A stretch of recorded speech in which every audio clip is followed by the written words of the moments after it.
Якутская ГРЭС – энергетическое сердце республики. Первая в мире стационарная газотурбинная электростанция на вечной мерзлоте вот уже почти полвека является единственным крупным энергоисточником в Центральной Якутии. ГРЭС – это свет в домах 500 тысяч якутян. Когда знаешь о том, что ты единственный источник, соответственно, на каждого работника это большая ответственность.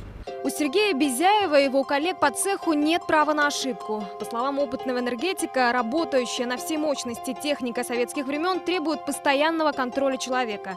Со дня запуска на электростанции провели несколько масштабных реконструкций, но оборудование объекта не успевает за ростом энергопотребления. Центральный щит управления – сердце Якутской ГРЭС. Сюда стекается информация обо всех процессах на станции. Оперативный персонал дежурит здесь круглосуточно. Оперативники – те, кто руководит всей деятельностью на станции. Самый ответственный процесс – подготовка газа к работе до отпуска электроэнергии в сеть. Надо сказать, что нам повезло. Посторонние в центральном щите управления – очень большая редкость. Оперативный персонал – это те, кто работает у нас на скорой помощи. То есть это персонал, который должен мгновенно принимать решения. Результаты решений, принятых специалистами ГРЭС, мгновенно чувствуют и потребители, живущие за сотни километров. Чтобы в селах по ту сторону Лены горели огни, энергообъекты якутские на порядок превышают установленную мощность. Вместо положенных 320 мегаватт вырабатывает 368. Но сегодня и этого недостаточно. Например, в селе Алтанцы еле улавливает удары энергетического пульса. Ну, мы ждем. Должны сделать свет в улучшенном состоянии. Ну, население Алтанцы уже расцветает, но как вы видите, сейчас новые объекты построены. На улицах алтанцев трансформаторы на каждом углу. Из-за слабой мощности электроэнергии все крупные объекты питаются от отдельной подстанции. Кроме света, от энергоснабжения зависит и тепло в домах жителей этого села. Линия среднего класса напряжения 35 киловольт не выдерживает мощности оборудования современных котельных.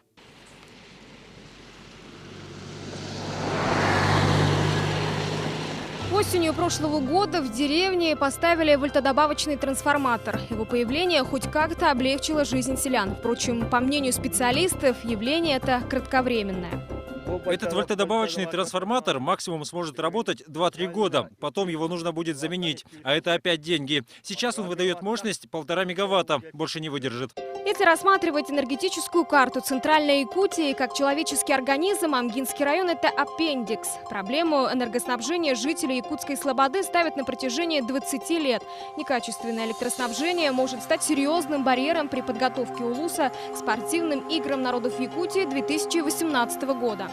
На данный момент у нас есть возможность выдавать технические условия только до 150 киловатт. Планируется строительство подкомплексов, но у нас мощности может не хватить на это. Одна из главных причин нестабильной электроэнергии – проблемы в сетях. Отсутствие ремонтных работ и реконструкции для Якутии – явление распространенное. Содержание электролиний общей протяженностью около 30 тысяч километров требует огромных затрат. В 2012 году начата совместно с правительством Республики Саха-Якутия разработка программы реконструкции распределительных сетей. Она получила статус целевой программы, пока, к сожалению, без источников финансирования, но совместно с правительством и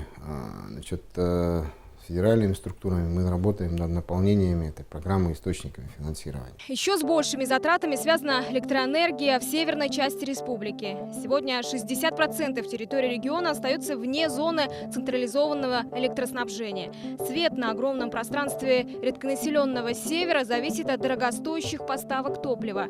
Решение проблемы – альтернативная энергетика. В Якутии широко начали применять солнечные станции. Они успешно эксплуатируются в 7 районах.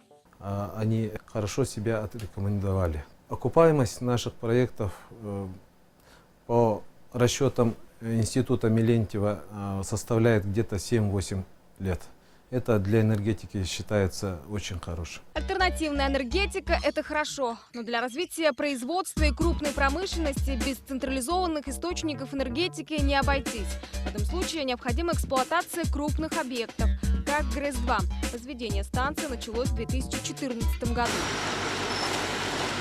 Строительство ГРЭС-2 реализуется по программе развития Дальнего Востока. Новая станция появится на вершине горы Чучур-Мыран. Сейчас здесь ведутся работы по установке свайных оснований первой очереди электростанции. На сегодняшний день таких объектов по России нету. Данный объект уникален еще тем, что за последние 20 лет, начиная с 80-х, годов, ничего не возводилось в Якутии. Газовая станция позволит создать дополнительный резерв мощности в центральном энергорайоне, который находится в изоляции от единой национальной электрической сети.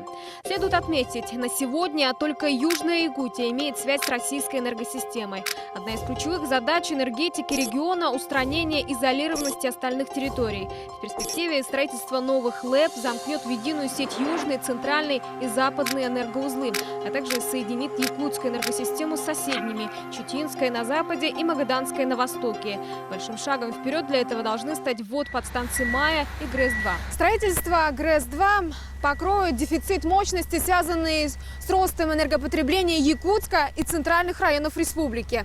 К 2020-му эксперты прогнозируют 70% увеличение электрической нагрузки в этом энергорайоне за счет развития новых производств. Кроме того, станция позволит значительно улучшить экологическую обстановку, вытеснив малоэффективные котельные, которые наносят вред окружающей среде. Для того, чтобы потребители почувствовали улучшение качества электроэнергии, должны модернизироваться и сети. А в республике десятки тысяч километров электролиний отработали свой ресурс. Где-то требуется масштабная реконструкция, а где-то вовсе необходимо строительство новых линий. В прошлом году говорили, что проект линии с Майей до нас составлен, но что-то сейчас про это ничего не слышно. Для Якутии с ее экономическим потенциалом и огромной территорией качественные поставки электроэнергии – ключевой вопрос. От ритмичности энергетического пульса региона напрямую зависит уровень его развития. Айна Евдокурова, Денис Попов и Александр Томский. Вести, Амгинский район, Якутск.